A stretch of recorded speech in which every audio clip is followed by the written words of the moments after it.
Oui, Monsieur le Président, Madame la Ministre, mes chers collègues. La reconstruction du pacte social est un enjeu crucial que nous devrons relever dans les prochains mois.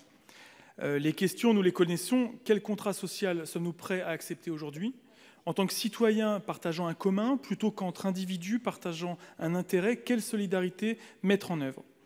Si certains avancent la critique selon laquelle la solidarité repose sur l'individu plutôt que sur le collectif, ou encore que les chaînes de solidarité, qui ont d'ailleurs été très nombreuses durant la crise, ont remplacé l'État, nous ne portons pas la même analyse.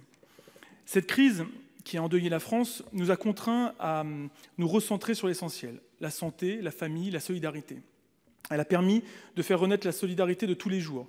En témoignent les 300 000 Français qui ont rejoint la réserve civique via la plateforme jeveuxaider.gouv. Force est de constater que cette crise et les précédentes, dites sociales, économiques ou sociétales, ont montré que les croyances ont évolué, mais surtout que les attentes des citoyens envers la puissance publique, notamment en temps de crise, sont exigeantes. C'est pourquoi il est urgent de reconstruire ce pacte social, qui est au cœur des solidarités collectives, tout en stimulant les solidarités individuelles mises en lumière par la crise.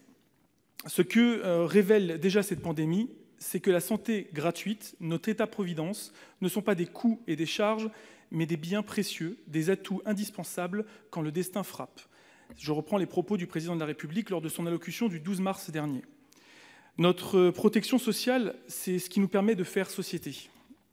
Hier, le ministre des Solidarités et de la Santé a annoncé la création d'une 5e branche de la sécurité sociale, telle que pensée en 1945.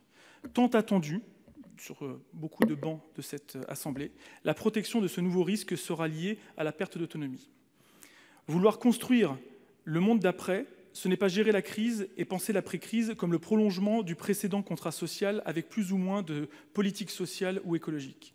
C'est accepter de poser les solutions face à des problématiques connues. Et je donc pose ma question, Madame la Ministre: de quelle manière le gouvernement entend sortir de cette crise pour remettre les solidarités collectives au cœur du contrat social?